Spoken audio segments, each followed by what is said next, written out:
Hey everybody, welcome to week 24 of the Other Side Sports Show. We have hopefully what turns out to be a good show today. Got a lot of good topics today. They're Uh, all good shows, dude. a lot of that's true. A lot of NFL topics today as well. Um, but before we dive into that, gentlemen, how we doing today on this Tuesday afternoon night? Good, man. Wonderful. You gotta decide what time of the day it is. Yeah, it's still there's still a little bit of light outside, so you can go do some stuff if you Not really here. want to. We're in the same state. How are you got more light than me? I'm up north. I'm near the beach. That kind of thing.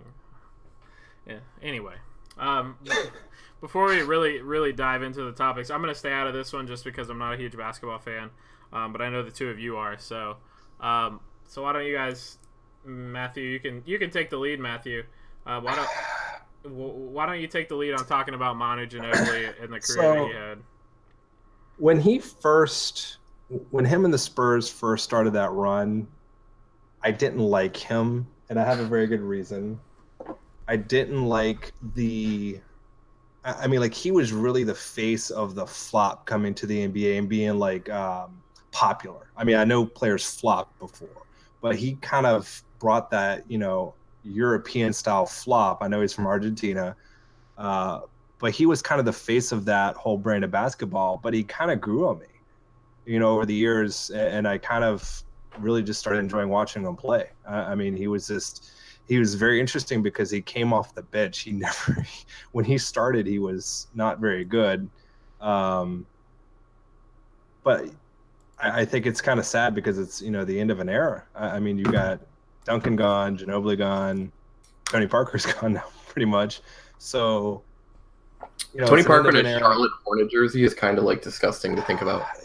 It really is, and I'm almost happy that Duncan and Ginobili just stopped. They were like, Yeah. okay, we're good. I think that he had a hand in changing how the game was played, and I think at the end of the day it was for the better because he had, he brought the Euro step and all that stuff. So he changed the game, and that's what we ask of transformative players. So. Yeah, I mean, I can't really say much more than that. I mean, like Matthew said, the best way to describe it, almost an end of an era of the Spurs. I mean, especially with Kawhi being gone now too. He was supposed to be their, next piece to build around and continue that team that they had. But Manu's gone. Like Tim's gone. Tony Parker's gone. There's no pieces left from that team. So. And Aldridge and Kawhi were supposed to be that bridge, and it just. Now it's DeMar DeRozan and LaMarcus Aldridge. What are you talking about, Matthew?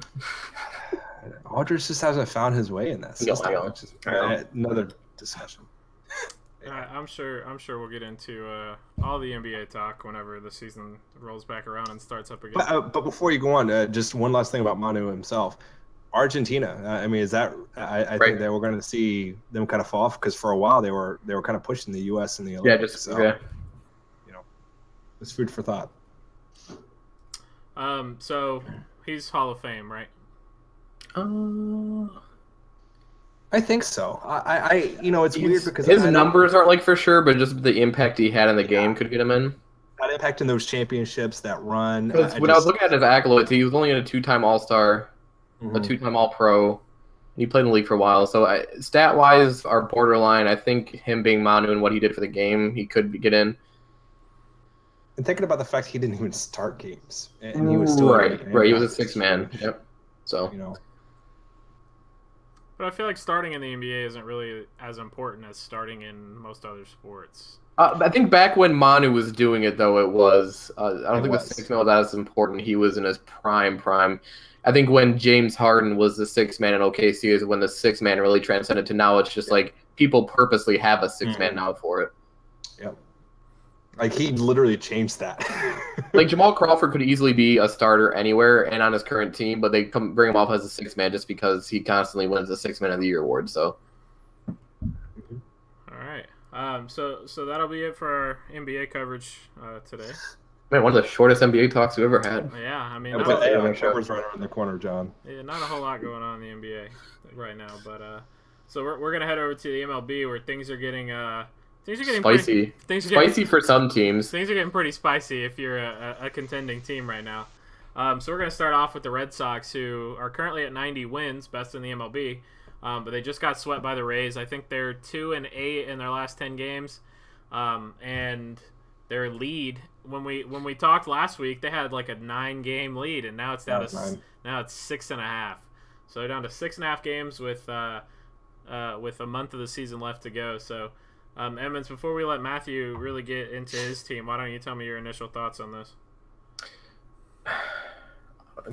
It's tough because, like, I still feel like the Red Sox have, like, an advantage here still. Even, I mean, 6.5 games isn't much still right now, but I just feel like that team, they're going through a slump at the wrong time of the season, though. Like, I think we talked about that last, maybe, I forgot what, the A's maybe hit their hot streak a little too soon, which we will talk about here soon. I feel like the Red Sox could be hitting a slump here kind of a little late in the...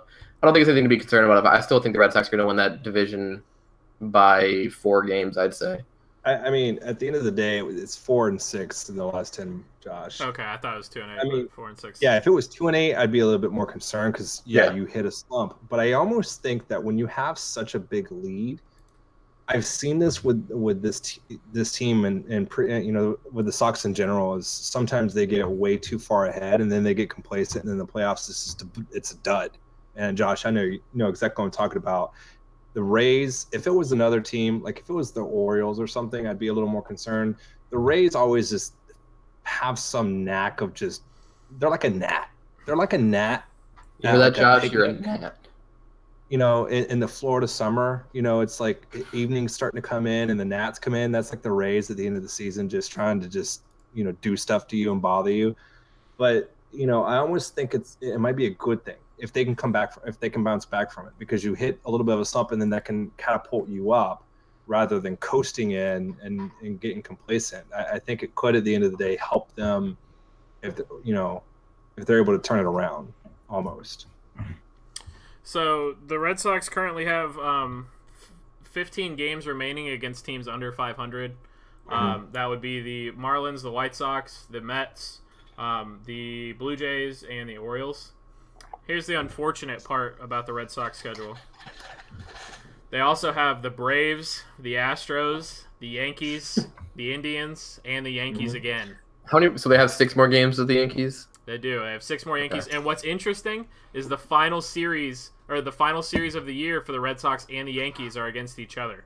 Right. So if the Yankees manage to pull within 3 games going into that series, that'll make things like really interesting. It will. Go ahead. I don't think that they'll do it. They're playing really well right now. They're second. Since Aaron Judge went out with his injury, they're second in run differential across the entire MLB, which is pretty impressive for their pitching staff and their offense. But the Red Sox are about to get Chris Sale back probably here in the next week or so. And that's what they've been missing when they just played through Tampa and through Cleveland, was they didn't really have an ace to like stop the bleeding. So 4-6 in your last 10, that's not awful. You would like to never drop below 5-5 in your last 10, right. I would think. But they're missing Chris Sale, and you can see it. But I don't think it hurts them in the long run. Especially, like I said, they're playing the Marlins right now. They've got the White Sox next series. It's looking to get on a streak again. Yeah, to kind of build their confidence back up. And so they play those guys before they head to Atlanta to play the Braves, and then play the Astros. So I think that they can turn it around, and if they win 85% of they don't even need to win 85%. I think if they win 70% of the games against the under 500 teams and win 50% of the games against the above 500 teams, then they'll be fine. They'll win the division, and they won't even have to really play the Yankees that last 3-game series to secure it. Yeah, I think the injuries is going to be, if Sale can come in and, like you said, stop the bleeding, I think everything's fine.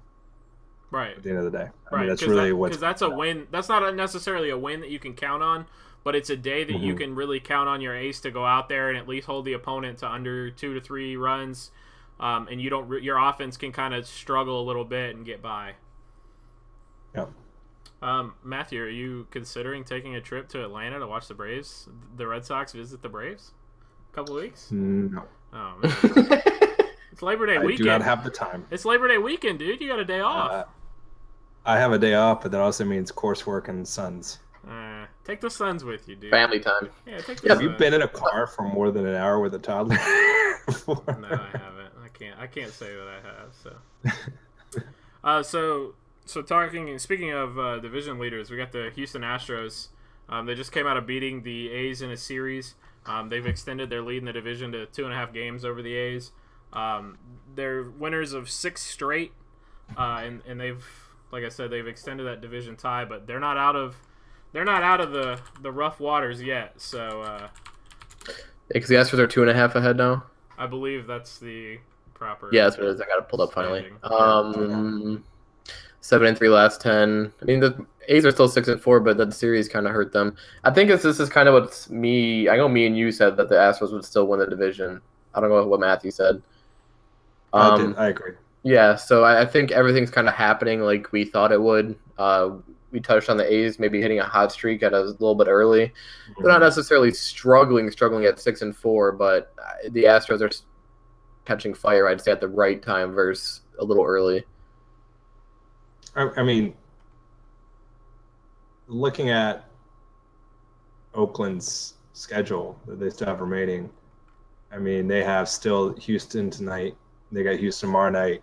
Outside of that, it's New York. So they can still do it. But They got Seattle too coming up. Yeah, Seattle. But I think really those two, that's going to be it's between those 3 teams fighting for those wild cards. Other than Seattle twice, I mean, they get to play the Orioles.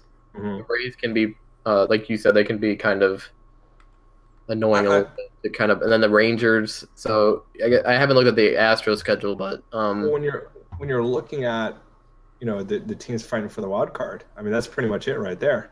Right. I mean you've got those 3 teams are playing each other, right, and they're the ones fighting for that wild card spot. So I mean that's really what it's going to come down to. I think the tough part for the A's, if the A's want to get back into it, they have to beat the Astros tonight, and they have to beat the Astros tomorrow night. They need to keep playing great baseball. They need to play better baseball than the Astros over the next month, because the Astros have the Angels, the Twins, the Tigers. Then they have the D-backs and the Mariners, with the Red Sox sprinkled in. But then they finish with the Blue Jays and the Orioles. So the Astros could very well win their last 6 games straight, even though they're on the road. But they're against really bad teams. So if the A's kind of need to get a lead, and they need to get the lead before you head into like this 3rd week of September, because if you don't get the lead before the 3rd week of September, you're probably not going to get it at all, and you're going to have to fight to stay alive for a wild card spot. Yeah. Just realistically though, like with the Astros, they're getting healthy again, and then with just their depth across the organization, especially in their pitching rotation, like I just don't see it. Like I just don't see the A's beating them. I wish they would, honestly. That's and I find it really hard to like cheer against the Astros because for so long they were a basement team, just a bottom dweller. But now that's the A's, and I would like to see them get the opportunity. Not that I want Houston to like miss the playoffs or anything. I still like Houston, but I do like the A's story a little bit. I don't think I miss the playoffs though. I don't either. All right, I think they're pretty much a lock. Let's slide. Yeah, I agree. So let's slide into hold up. I got 5 statements for you guys. Look at you, working hard like always. Yeah, you know how it is. All right, so here's your first statement, gentlemen. And like I said, please listen carefully on all of One of us always kind of. It's always you. It's tradition. Okay, so here you go. Statement number 1. I just broke my pen. The Yankees have a 4.5 game lead over the A's for the first wild card spot. The Mariners are 4.5 games behind the A's for the second wild card spot. There's roughly 30 games to go for each team in the season.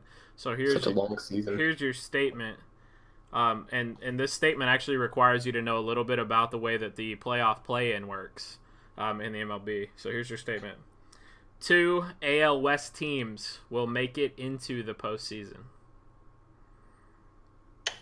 Hold up. Because the way you said it, the postseason, you're referring to the wild card game itself does not actually count as the postseason, right? Correct. Is that works? Okay, so yeah, hold up. Correct. Yeah. Yeah, I knew something about baseball. So I don't think that – I think the Yankees win that wild card matchup with those two teams playing the play-in game. I will agree with you because I think no matter which team plays them – or Red Sox or Yankees, however that works out. Right. I think I think it will be the Yankees, and I think no matter which team plays them, the Yankees have the advantage because they'll get to play at home. Yep. I see the Mariners having a better – actually, no, I take that back. I'd say the A's have a I would better say shot. the A's have a better shot, yeah. In a one-game playoff, I think the A's have a better shot than the Mariners. A 3-game series, I mean, it's not even a question. Yeah, I was thinking about it because I was like, yeah, Robinson Cano, that short porch, but then I was like, yeah, but the A's have like Matt Olson and you know Chris Davis is leading the league in homers right now, so that offense is kind of scary. So yeah, I think the A's would beat the are a better matchup for the Yankees, but I still think the Yankees would win a 1-game playoff.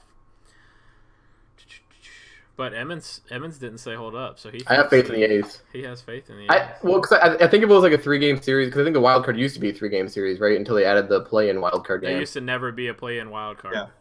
It would just be... right. And then the first round was 3 out of 5. Right. Yeah, I think in a 1-game series, I think a lot of weird things can happen regardless of the home field thing. So, especially with the A's being a funky team themselves, I think they can pull a couple weird things together and win the game. All right. But that's banking on the A's making it over the Mariners, so that's true. And that's gonna get fun. I'm ready. I'm ready for the last month of the season. I'm ready for the postseason start.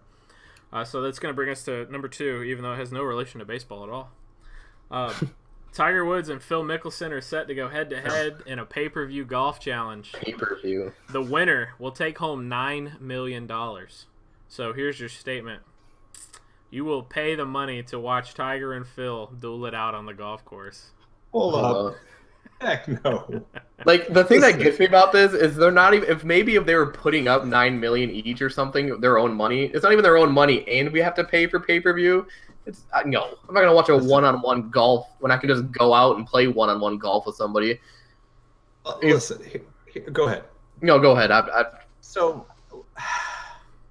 growing up, I thought it was the dumbest thing. My grandmother used to have golf on, and I used to think, this is so stupid. Why would anybody sit and watch this? And as an adult, I still say it. I mean, I can stomach it more because I at least understand the rules now. But like, okay, with the Open a couple weekends ago, when Woods was kind of fighting back, I had it on while I was cleaning, you know, because I was like, okay, I kind of want to see him do well. You know, he's been through a lot. It's really entertaining to see him play well. Yeah, and the shots of like because they Ricky weren't Fowler following family. him, they were following the leader group, and so you hear like up ahead like the crowd roar. And you saw the leader. I can't remember his name. Brooks Koepka. Koepka. I'm glad you bring that up. You saw his look that he's like, oh crap, here comes Tiger kind of thing. That was entertaining, but I'm not going to. The thing about that is that there's so many people in contention, but they only showed the final group because it was Koepka, right, and the leader, and they only showed Tiger. Like you didn't see anybody else the rest of the day.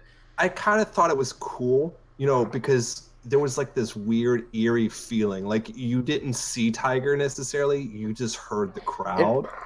And it was fascinating because you could just see the psychology of it where it's like, wait, I can't screw up because my thing with this is because I love watching golf, but you're gonna pay for it. No, Tiger Woods and Phil Mickelson isn't a marquee matchup anymore. Like it's not like something to get excited. Like if it was Dustin Johnson versus like Jordan Spieth, and it was like $10 maybe if I was bored, or if it was this like pre-golf club in the back of his car Tiger versus Mickelson, or prime Mickelson and prime Tiger, but I mean Tiger's making a comeback, Phil's kind of fallen off, so it doesn't tickle my fancy per se. I will just say I won't be watching. Number one, I don't really like golf.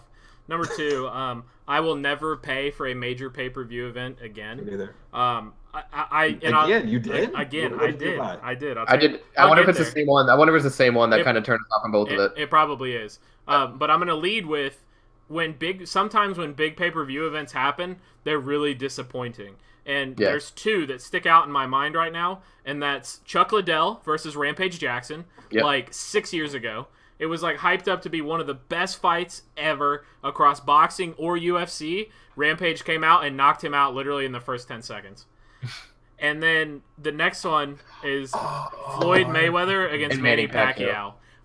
That fight was the one I fell for. Boring. Now, I get that it was a great boxing match if you like boxing. I don't even know if I call it a great boxing match, though. I wanted, the Conor McGregor and Floyd Mayweather fight, that's the fight I wanted for Pacquiao and Mayweather. See, that's the McGregor-Mayweather fight, I watched on somebody's Periscope on Twitter, and it was actually decent quality. So I was just watching it on Twitter. Yeah, see, I didn't pay for that one. I streamed it. No, I didn't either. I watched the stream. Yeah, I streamed it or something, but... I would not pay for this at all because I feel like it's gonna be like that. Like somebody I know will buy the fight and then he'll have a bunch of us over and everybody's gonna put money in, so he actually ends up making money off of it. But sitting at home, it's just you and somebody, your buddy, girlfriend, wife, Matthew's child. I'm not gonna pay that much money to watch it with one person and just sit there and watch it for a couple hours.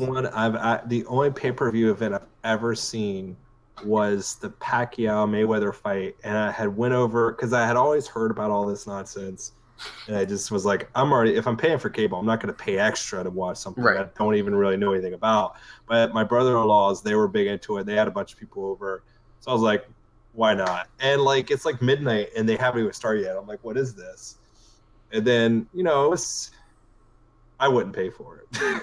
Right. And they just keep getting I'm hoping I can find somewhere to watch because I really want to watch the McGregor. God, why can't I think of his name? The fight that's coming up, but I'm not going to pay for it. If somebody else buys it, I'll go to their house and give them $5 or something to put towards it. But I'll hook you up with a link. Let's see. This is why I love this guy. I got links. I'll hook you up. No, I don't. I don't have links. None at all. I was going to say we're live. No links. What's a link? What is that?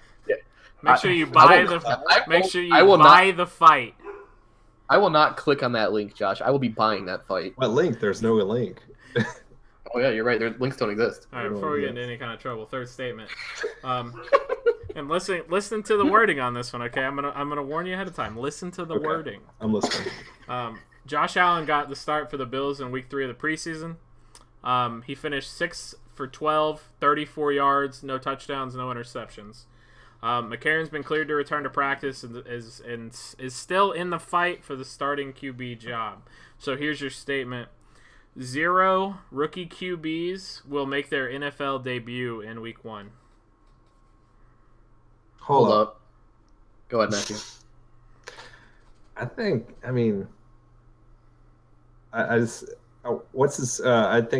for sure, I almost think Darnold is a lock. They got to start him. Yeah, that was mine. It's a lock. I don't know if I want to call him a lock. I think we'll see him. Out of all of them, he's the lock to me.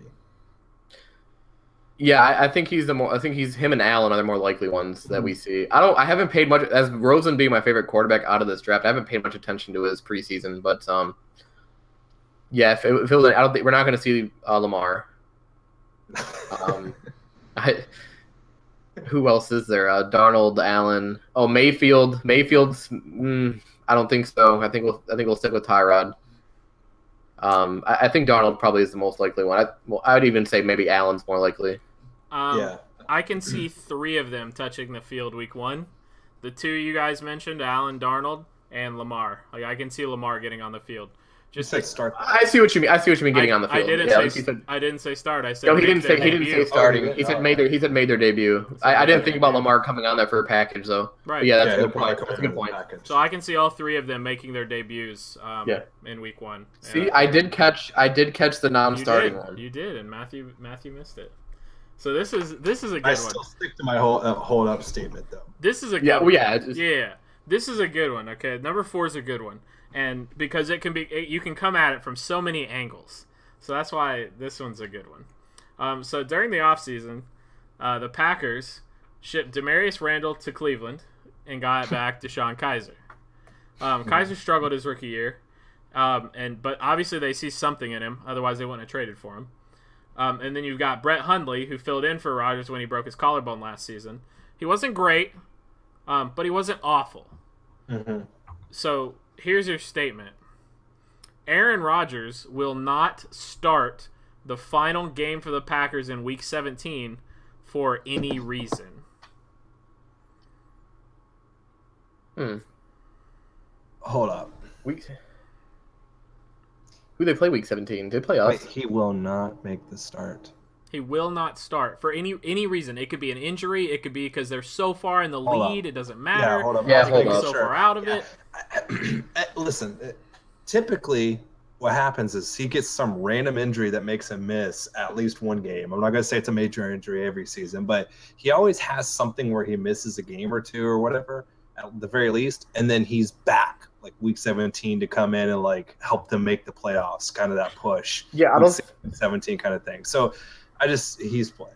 I don't think that they run away with that division. I don't think he has an injury that takes him out the rest of the season. I guess there's a couple scenarios I could see. I guess because I don't think they'll be ahead enough. No. But I guess an injury would be one, or if, I guess, do you think about if Minnesota, let's say they won the division by one game already? Like, do you sit Aaron and just get ready for the wild card if you're not in a seeding situation? But that's like looking way too into it. So I don't think I think he starts Week 17. I think it's against Detroit. Yeah, I could see it almost being somewhere like he plays the first half if everything's right. But I don't see him just sitting, because I think teams have learned that if you sit all of your starters the whole game that last week, I think weren't the Colts like the last team to really do that, and it just didn't work. To not start everybody. I think they were 14-0 and they finished 14-2 or something. I think they were really the last team, and then they lost. Wasn't that Jim Caldwell? Early on. I think so. And then they lost to the playoffs really early on. And I think everybody was like, okay, we're not doing that. Good old Jim Caldwell. So I think you at least see him play a half if they're too far ahead or everything's locked up, but he at least starts. Okay. So they get some reps in. All right. Fifth statement before we head into our final topic. So college football is officially back this week. Thank God. Ranked teams take the field for the first time, and there's a few solid matchups week one, and we're going to predict some of those at the end of the show. With the way that the college football playoffs are decided, a loss at any point, including week one, can kill an entire season for a team. So here's your statement. At least 2 top 25 teams will lose to unranked opponents in week one.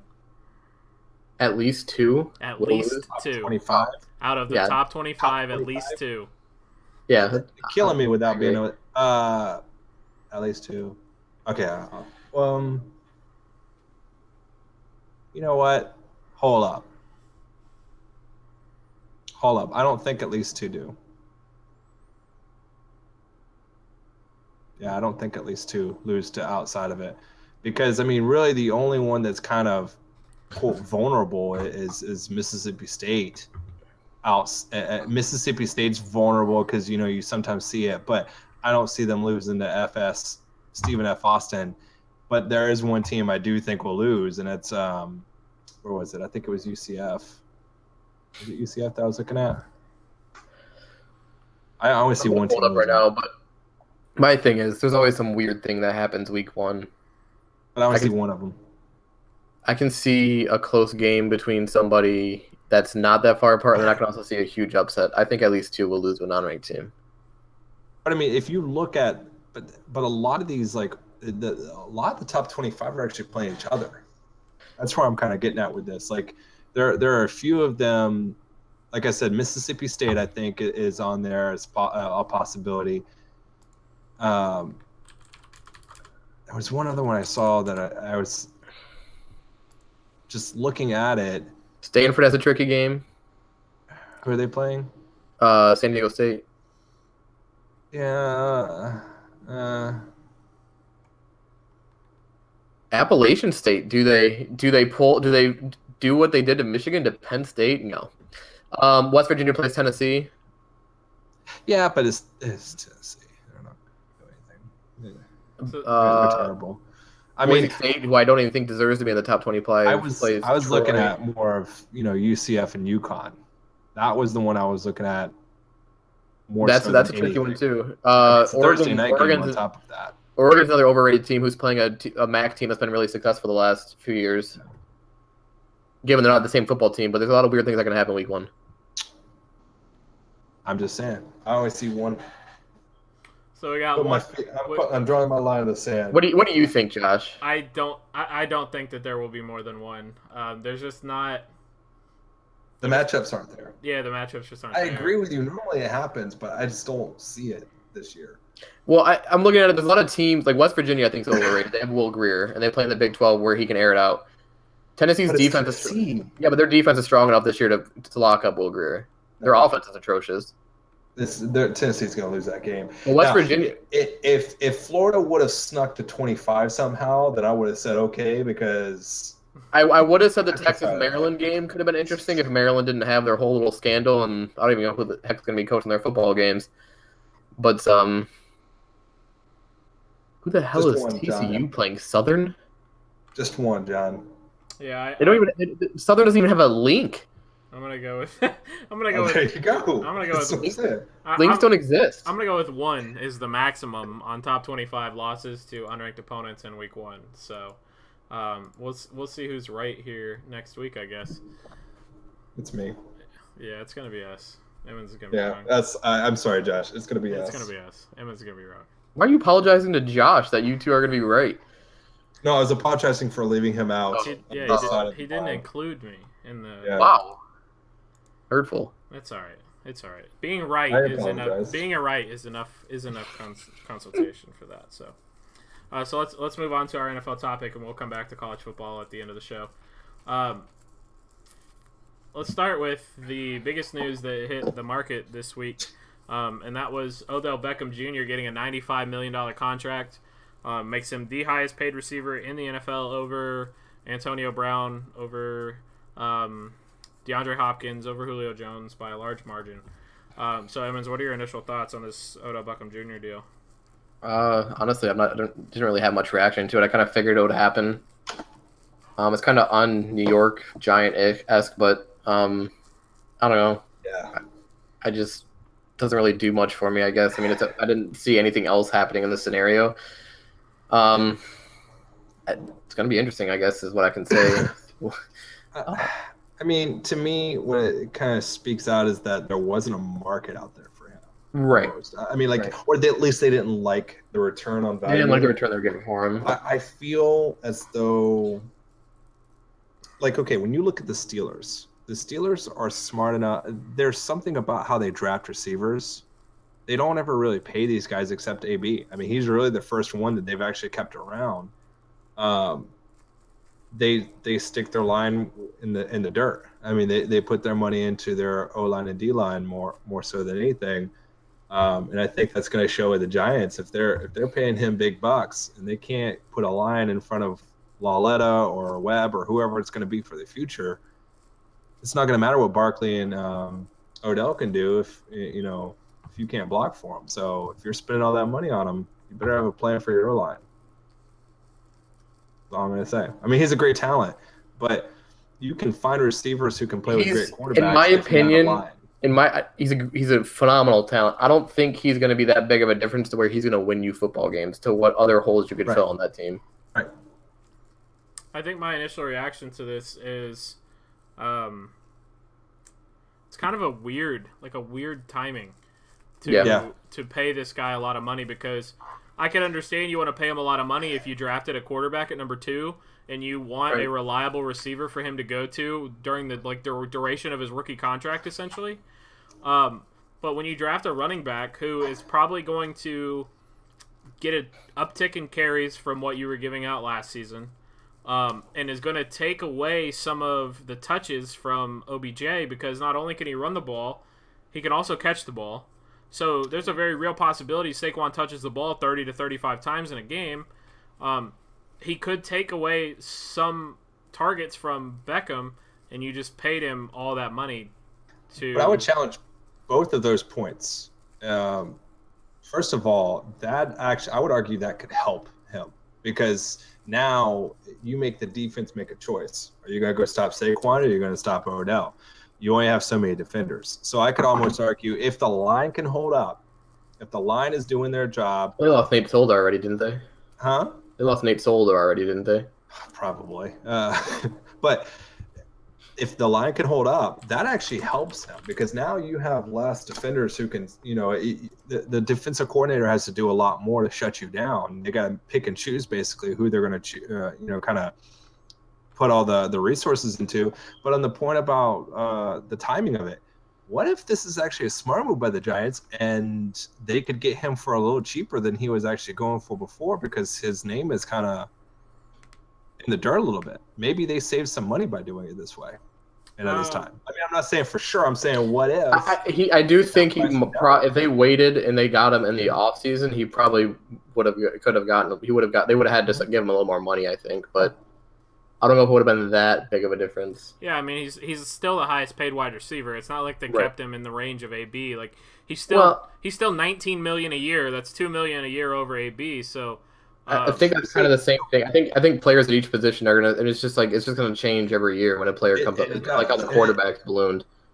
I could almost see it having ballooned more than that at the end of the season.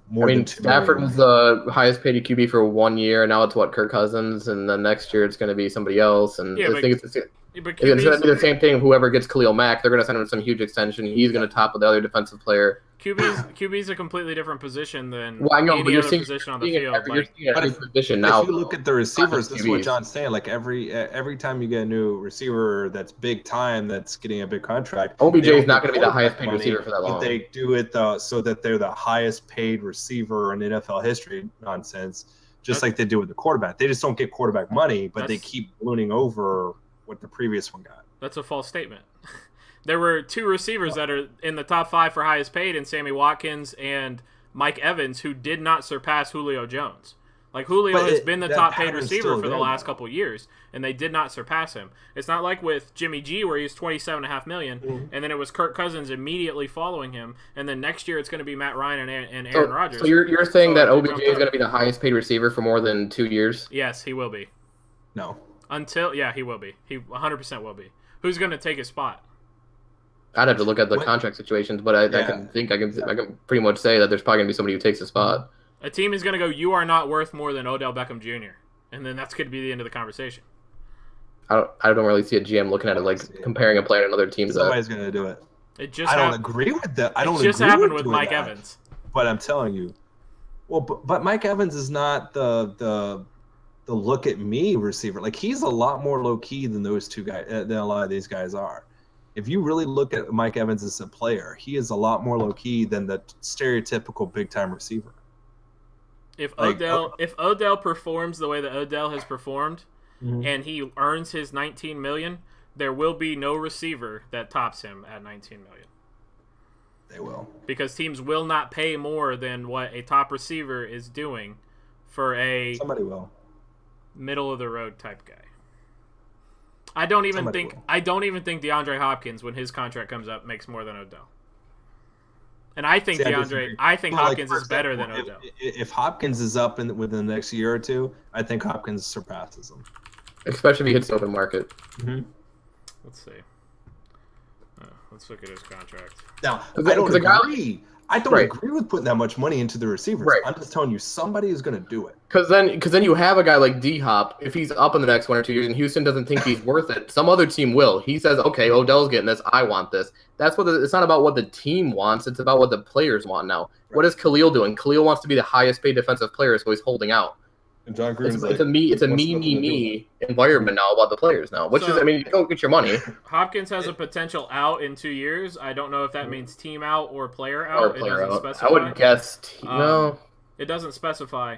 But if the out is a team out and not a player out, the most he'll make per season is almost $14 million, and that'll carry him through his age 30 season. So I just don't. Maybe Tyreek Hill. Maybe. I think it's if you look at it from the player perspective and they can hit the open market, there's going to be teams that will overpay for a guy because they have to. Yeah. if they want him. Because it's a passing league. Like you can look now. I would agree with you, Josh, about the running backs because the running back situation has just dropped for them because of the way the league has gone. But receivers, it's still up there. Even Brandon Cooks. Brandon Cooks just signed a new deal. 8 million in 2 years because it's an extension. So next year he's only making a base salary of $1 million. Because that's based on... That goes back to my point of he didn't help the open market, though. That's fine. But it's still... Neither did Odell. Odell's still an extension. AB was an extension. Hopkins was an extension. Evans was an extension. AB was before Odell, though, as long as the same with Brandon Cooks. Okay. This is all before Odell got re-signed. That's fine. But what I'm saying is even Cooks... You always have a market setter. Odell is that market setter now. Okay, but what you're saying is Odell's the market setter because he's now the highest. AB was already the highest at 17 million, and he was not getting surpassed by these elite receivers. I wouldn't say Brandon Cooks is an elite receiver. He was traded twice in 2 years. That's fine, but he was traded for first round picks both times, and first round picks are considered pretty important. Teams like to give away their first round picks a lot of times as well. So I mean, I understand, but I'm just saying like. The whole premise of it is that somebody's going to do it. I'm not saying that it's going to be like every single receiver is going to sign for more than him. I'm saying there's somebody within the next 2 years that's going to surpass him. He's not going to stay up there for that long. Somebody's going to ask for it and get it.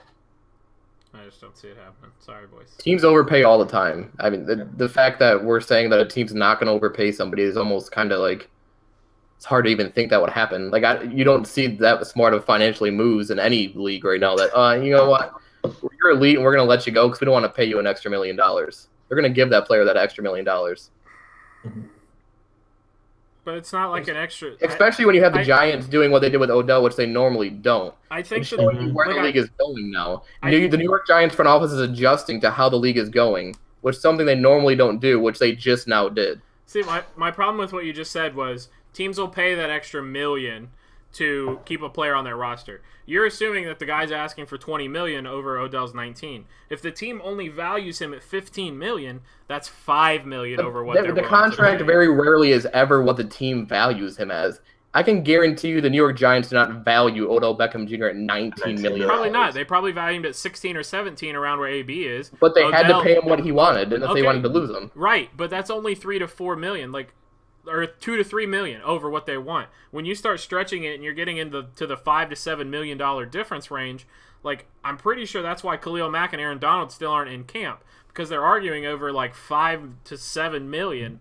And they'll get that when they hit the open market. Somebody's going to pay them that money, and they will get that money when they hit the open market. Somebody's going to get them and pay them that. They're going to pay them what they want. I don't see it, dude. You don't think Khalil Mack's going to get the money he wants when he hits the open market? No. He's at a position that teams want. Now Le'Veon, no. Le'Veon's not. Le'Veon, I think Le'Veon's dumb. I think Le'Veon should have taken the offer the Steelers got him because the Steelers he's going to get. But that's the Steelers. The age that Le'Veon is and how the Steelers worked it, like it just killed Le'Veon because he's going to be 30 in a year or two. He's running back. He's not going to get the money he wants. Well, yeah, running back. Because running backs, they're indispensable at this point. You know, they don't have a shelf life, but that's like really. And it's not even the shelf life because teams love using other running backs now. So it's like they do, but their shelf life in the sense of their eliteness. Right. No, for sure. No, the shelf life's still there, but there's more factors to it now than just they're a running back. They don't last as long. Right. I mean, like. The Titans brought in Dion Lewis, even though they got Derrick Henry, you know, and they're going to use both of them. Right. All right. So we'll agree to disagree on that. Let's move on to the next topic. And our next topic is going to be Khalil Mack trade rumors are heating up as we get closer and closer to the regular season. It appears that the Raiders are still not even talking to him about a deal. I don't think they've talked since March was the month I think I heard today. I believe so. I believe that's accurate. So they haven't talked. A trade is possibly coming for him. So as far as I'm looking right now, teams that are that could be interested: New York Jets, Green Bay Packers, Chicago Bears, Buffalo Bills. Seattle Seahawks are all teams that I'm seeing as potentially interested in Khalil Mack. What do you guys, Matthew? What do you think makes the most sense? Well, I mean, the Pete situation? Carroll apparently today posted a video of Return of the Mac, and the 12s are going crazy, thinking that he has some kind of insight. I think logically, it would make most sense for Green Bay resources wise.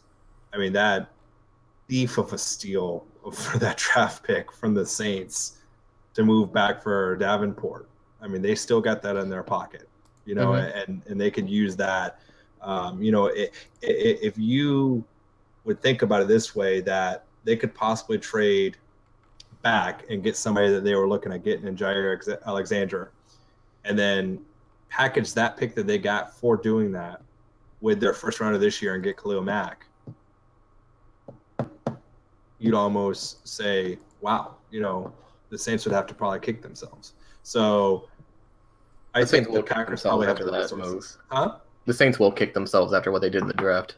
Yeah, I think that they have the resources to do this and still not give up the house. And I think that's been long their problem is defense. I mean, they don't really get a pass rush up there. I mean, John, you probably are more aware of the Packers than anybody, but I mean, I'm more worried about our pass rush than anybody else's pass rush. Right, I mean, now. they have one sack in the secondary in the draft, right? And that's why they traded away what's his face. So I think the Packers are probably going to end up where he goes. Yeah, I agree. For whatever reason, unfortunately for myself, I can see him in a Packers jersey. But also at the same time, I mean, the Packers generally aren't a team to pay that big money for a guy either. And a lot of their fan base complains about that, but it's another one of those things, like, I just don't really know what team's going to have the balls, per se, to pull the trigger on Khalil Mack, because the Raiders apparently haven't really heard a deal that they really liked, so I don't know what they're asking for. I mean, you'd presume, it's obviously involving a first and a couple of great players or a couple firsts, or I don't know where I can see the Packers. I guess I just don't know exactly where I think for sure he's going to go. But the thing is, though, is you're absolutely right. The reason why they've been able to stay in the race every season and be, that team that when the playoffs start, everybody's like, oh God, are the Packers going to make their run to the Super Bowl again? They're just like the Patriots in that sense. They're smart with their money, and sometimes they drive their fans crazy. Hello, I'm right here. Patriots drive me crazy with this, but they're smart with their money. But I think they also saw what the Eagles did. The Eagles, that last drive stopping Tom Brady was the pass rush. Yeah, they saw what that Philly team did. The Falcons the year prior when they were shutting down the Patriots in the Super Bowl, it was the pass rush. The Giants, the two times they've beaten the Patriots, the pass rush. Pass rush is how the NFL goes, because it's a passing league, which was what we were just talking about.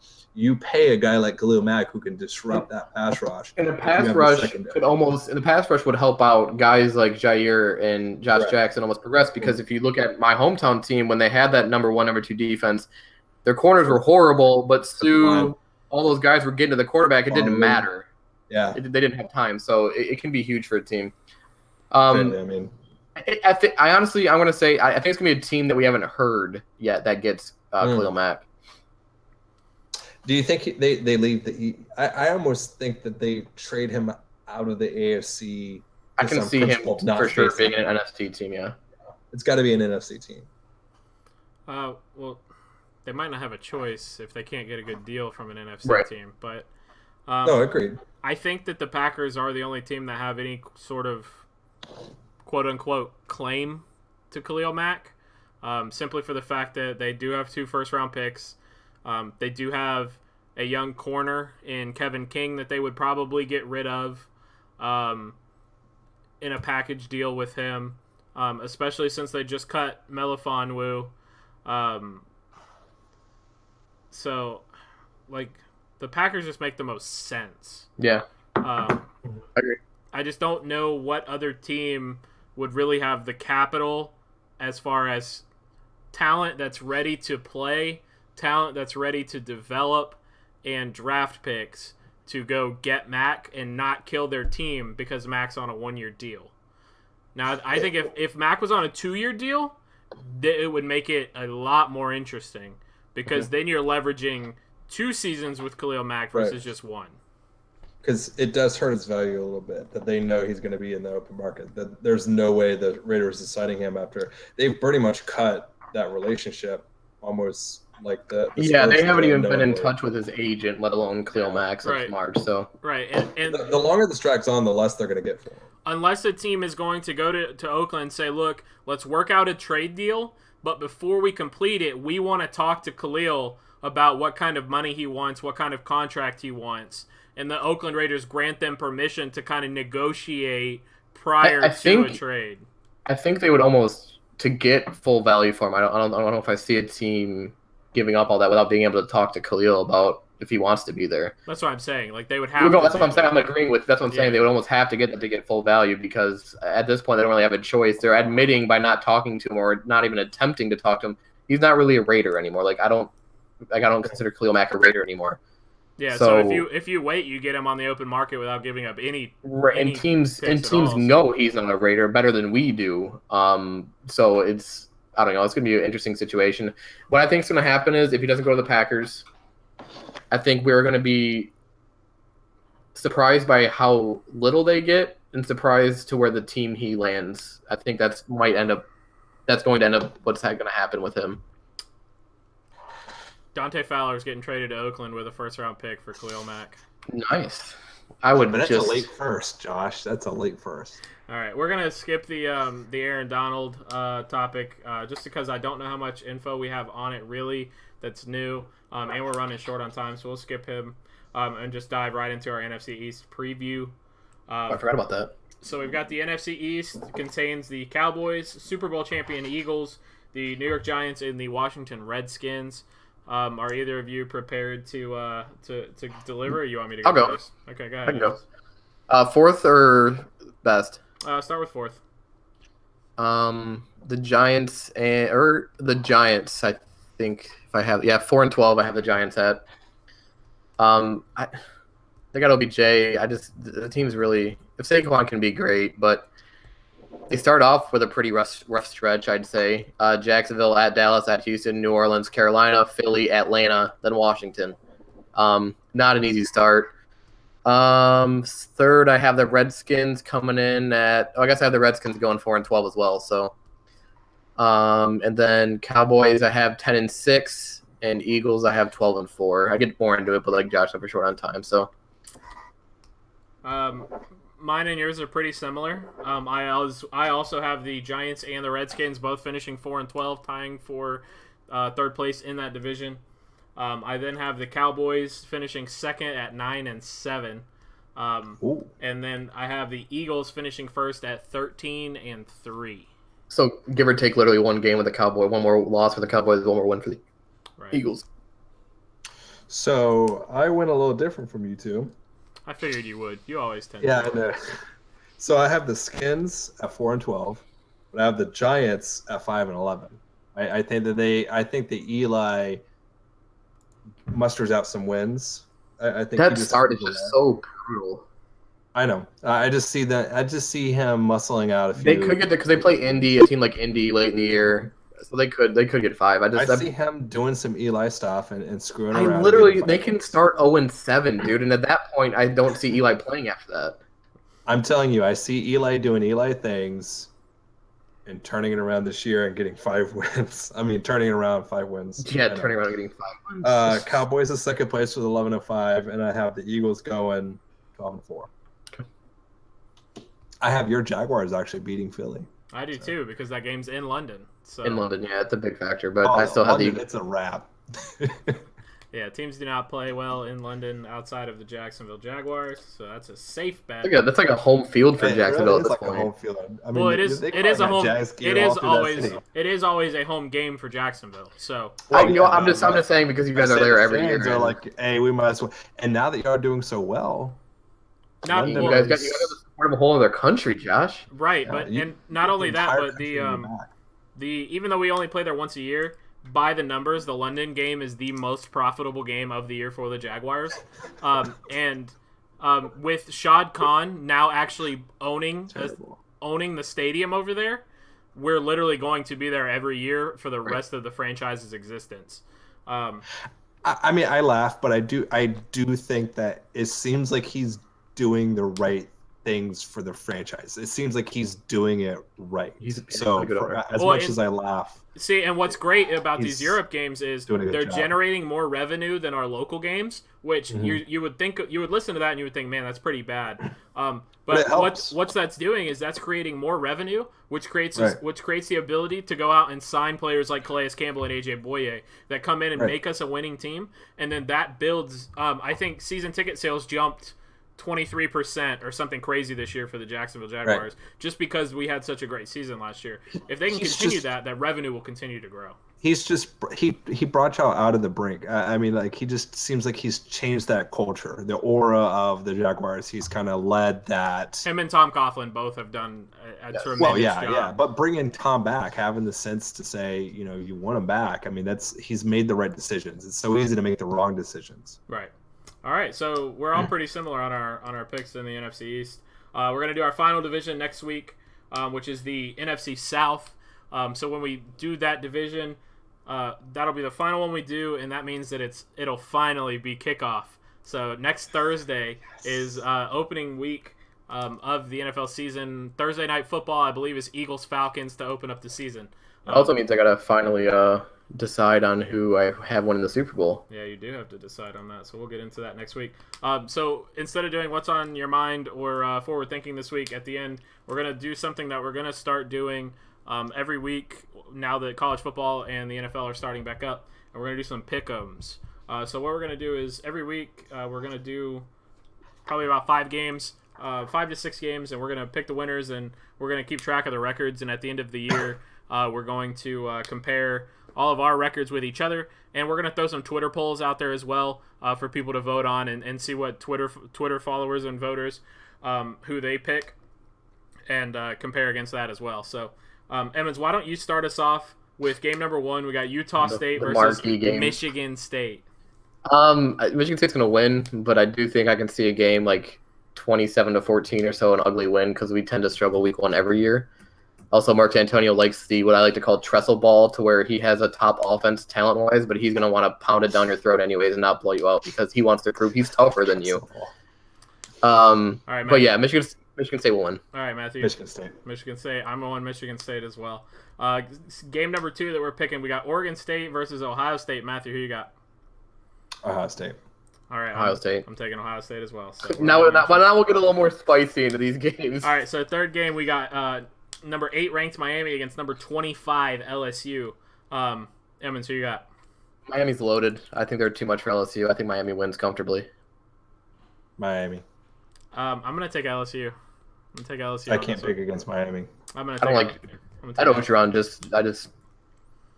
gonna take them. So fourth game, we got number 14 Michigan against number 12 Notre Dame. Matthew, who you taking? Michigan. I was going to pick Michigan until they lost their best receiver, their only receiver to catch a touchdown last year, and he only played 2 games. You said that just so proudly. I think they're both a little overrated. Shea Patterson's got a lot on his shoulders. They have to completely. He has not taken a snap under center in his career, and that's what Jim Harbaugh's offense has been at Michigan. So coming in I think Michigan's the better team, but I think coming into week 1, if they've either changed their offense completely, or Shea Patterson has to do what he's not comfortable with. I'm going to take Notre Dame in a close one. I have them winning just because they're at home, and Michigan lost Tariq Black. I'm going to take Notre Dame as well in that game, just because I can't pick Michigan to win a game ever.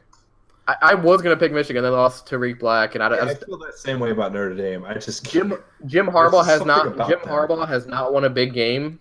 And neither has Shea Patterson. Listen, I just can't pick Notre Dame. There's something about I don't like. Oh, see, this is a competitive thing for me. I don't care if I have to pick Michigan to win a game. I will if I think they're going to. No, it's not even like their school. Their coaching staff is just inept. I just. All right, so we'll go on to our 5th game. Probably the best matchup of the week. We got number 6 Washington versus number 9 Auburn.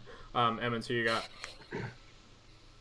This one's so tough, dude. Because I love Washington, but I also love Auburn.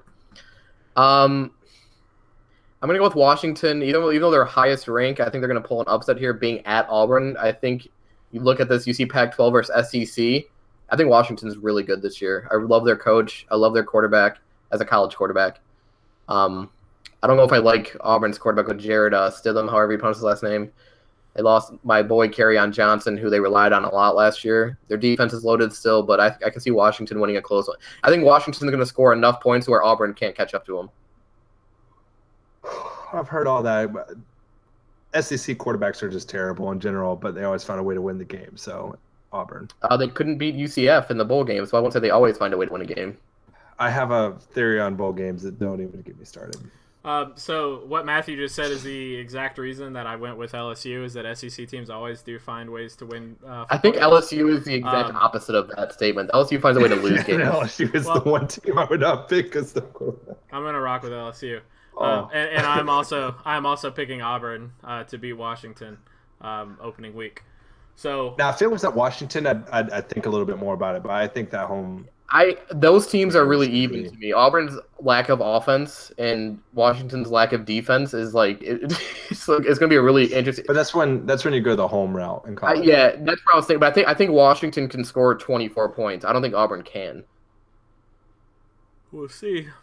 So we got our picks in. We'll record those and write it and get them marked down, and we'll keep tally on our records through the season. What's that? No cheating. No cheating. Oh. No cheating and changing your answers. But that's going to be it for our show tonight. We appreciate everybody tuning in. We'll be back next Tuesday night, 8:30 p.m.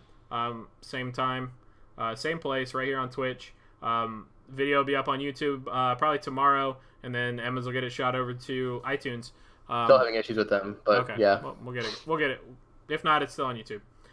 So thank you very much for watching. And we'll see everybody back here next week. Appreciate it.